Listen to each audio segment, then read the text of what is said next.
Anas, thank you for the very comprehensive overview of a very long name, which is the Barclays Private Clients Hurun India Most Valuable Family Businesses.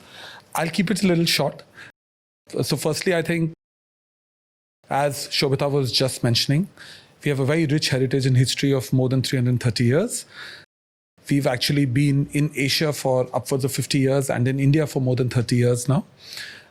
We set up our private bank in India about 16 years ago, and we've actually have the distinction of being awarded the top private bank for ultra HNIs for the last 4 or 5 years in India as well.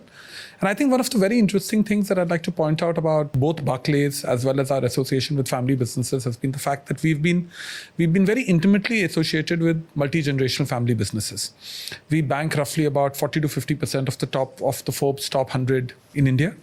More importantly, we also run a very successful wealth advisory, trust and succession planning business, which means that we've been very intimately involved in how we've seen both generational wealth transfers, both how families think about their succession planning, and more importantly, how they look at structuring of. I think the reason for doing this list and also per se, our view on Asia and India is something that is very bright. I mean, we are all sitting in this room at a time in India where India is shining. And when I travel all over the world, one of the pieces that I clearly see is that it's almost the Tina effect, which is that there is no alternative. And I think that's something that's very great. My role currently, as well as for Barclays, we are really focused on the Asia growth story. We are really looking forward to really growing in multitudes our presence across Asia and really servicing family businesses across India, across Singapore, across Hong Kong, as well as the key markets that we see in Asia. I think for me, another piece that is less ignored and that's being talked about more and more now is essentially the impact that the Indian community makes not only in India but also globally. So for us, one of the key imperatives has been the fact that we want to be the preferred private bank for the Indian community globally. And the only way we see that happening is by ensuring that we are able to meet the needs for these family businesses, not only today but also tomorrow. I think Anna spoke about, the cities and where you are seeing growth. But I think one of the pieces that we are noticing more and more is that Indians are becoming more and more global as well. And you are actually both from their businesses as well as with regard to their investments, right?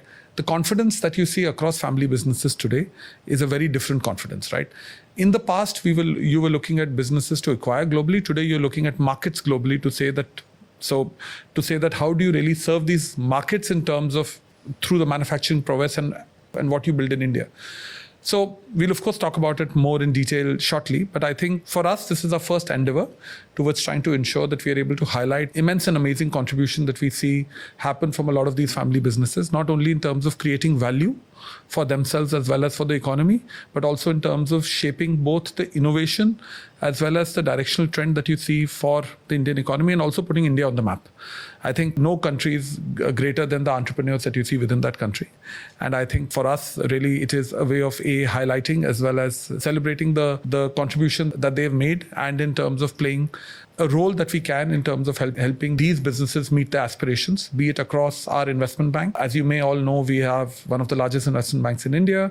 We are rated top 3 within the league tables on a consistent basis for the cross-border work that we do. And we actually work with the top 200 corporates in India. Again, no surprises. A large number of these family businesses sit within that. And of course, as I said, from a private banking perspective, we've had the immense pleasure and privilege of having supported a lot of these names through generations, actually. So very excited about both the opportunity set that it presents, the interesting fact about intergenerational wealth transfer that Anas was referring to and how that shapes, and also how these businesses are going to change over the next few years in terms of both driving innovation for India as well as for their own self. So thank you so much for coming, and I look forward to catching up with you subsequently. Thank you.